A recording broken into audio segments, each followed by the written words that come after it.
सभापति महोदय, लोकतंत्र चलता है लोक लाज से, और इस सरकार ने सारे लोक लाज को दांखे पर रख दिया और डुबो के इस दिल्ली में शासन करना चाहते हैं। आप बैकडोर से शासन करना चाहते हैं।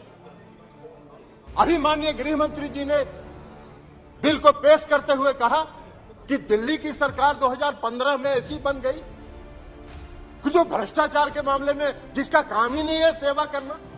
अरे सेवा दिल्ली की सरकार जनता की सेवा कर रही है कि नहीं कर रही है, यह फैसला तो करने का अधिकार दिल्ली की जनता को। आप कैसे बैठ के यहां फैसला कर सकते हैं? आपको कौन अधिकार दिया है यहां फैसला करने की? चुनाव तो आप भी लड़ते हैं दिल्ली में, लेकिन आप 3 सीट पर सिमट जाते हैं, 3 सीट पर सिमट जाते हैं और उसके बाद भी कहते हैं कि वाह भाई दिल्ली में जो सरकार है उसको सेवा का काम ही नहीं कर रही है। कौन सा काम आप व्याख्या कर रहे हैं? आपने दिल्ली के एमसीडी को सारे लोगों को मिला के एक एमसीडी किया, क्या हुआ? हासिल आपका दिल्ली के एमसीडी के चुनाव में भी आप हार गए, फिर भी आप बोलने में बात नहीं आ रहा है। आपकी मंशा है बैकडोर से शासन करना, मनोनीत लोगों के माध्यम से चुनी हुई सरकार पर शासन चलाना। यही मंशा आपकी दिल्ली में भी है और यही मंशा देश के अन्य भाग में।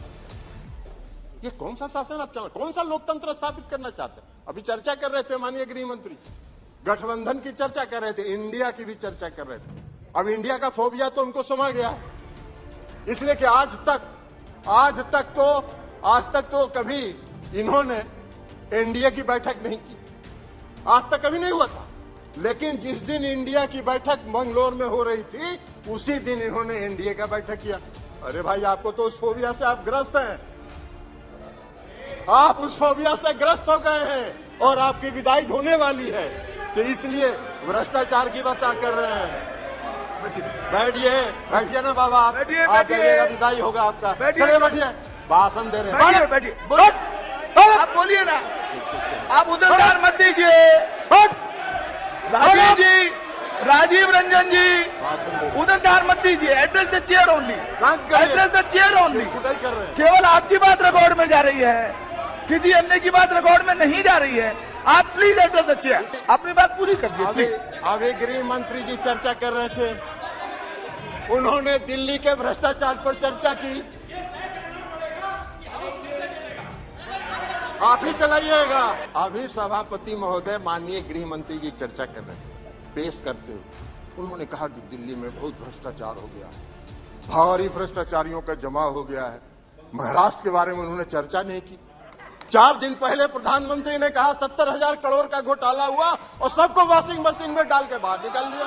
अरे वाह भाई वाह, भ्रष्टाचार की परिभाषा कर रहे हैं और देश देख रहा है।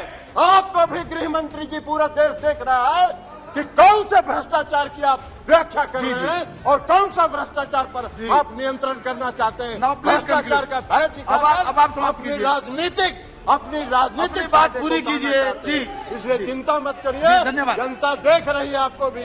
2024 में आपका भी फैसला जनता कर देगी।